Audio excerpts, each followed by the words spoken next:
Good morning, guys. It's Orlina from Little House on the Prairie Homestead. I hope this finds you well and healthy. So, today I want to talk about inflation. The government likes to tout consumer inflation. It's 7.5%. It's the highest it's been in 40 years. Okay, that's all fine and dandy. But they don't like to tell you what total inflation is. Inflation has tiers. And it surprised me to find out from some business owners and even some relatives that they didn't know what total inflation is.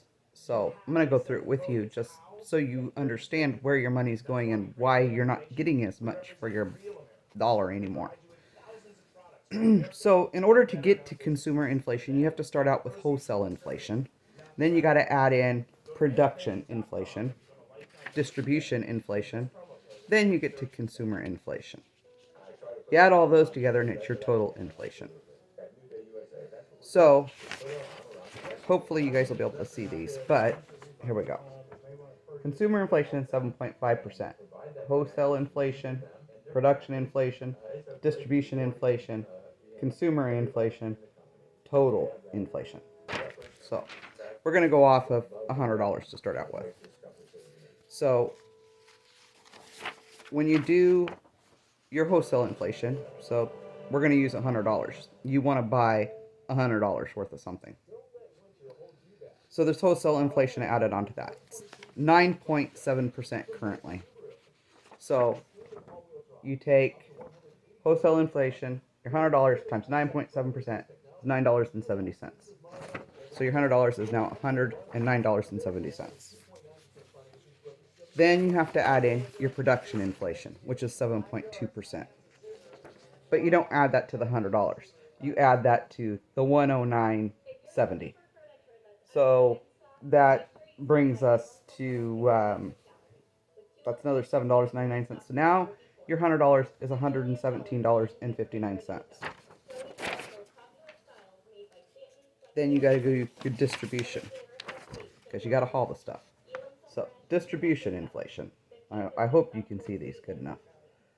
Distribution inflation 6.2%. So you take all the way down, and we added our production got us down to $117.59. Then you multiply that by the what was it? 6.2%. So now you got another $7.29. So it's $124.88 now. Then you get to your consumer inflation, which is 7.5%. So you add all these together. The last one you're going to do is you're going to add the distribution inflation amount, which was $124.88. You add that up, and your consumer inflation is now $9.36. So your $100 is now $134.24. Okay. Let's go to gas. I use Seattle, Washington for gas. So 1 year ago it was $2.99 a gallon. Now we're at $4.02. So you do wholesale inflation.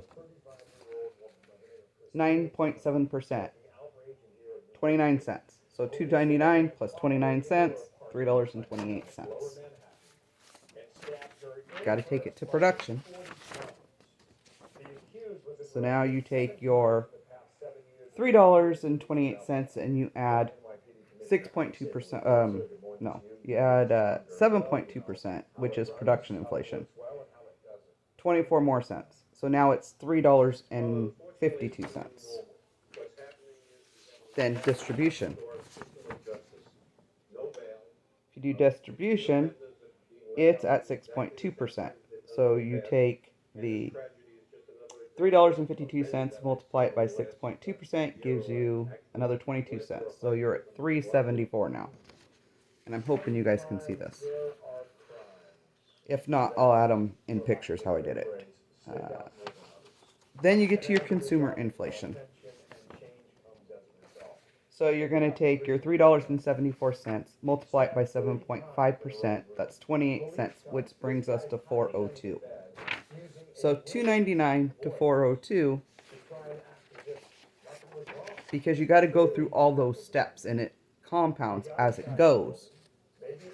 Our inflation isn't 7.5%. Our inflation is 30.6%. 30.6% is why your money isn't going near as far. So I hope this helps you understand inflation, and so you know that it's not 7.5%. It's all those others added in, and then each one you pay for. So it's 30.6%. That being said, I just wanted you guys to be informed on it, and like I always say, if please like the video and leave a comment, and have a great day, and most of all, have fun. See you later, guys.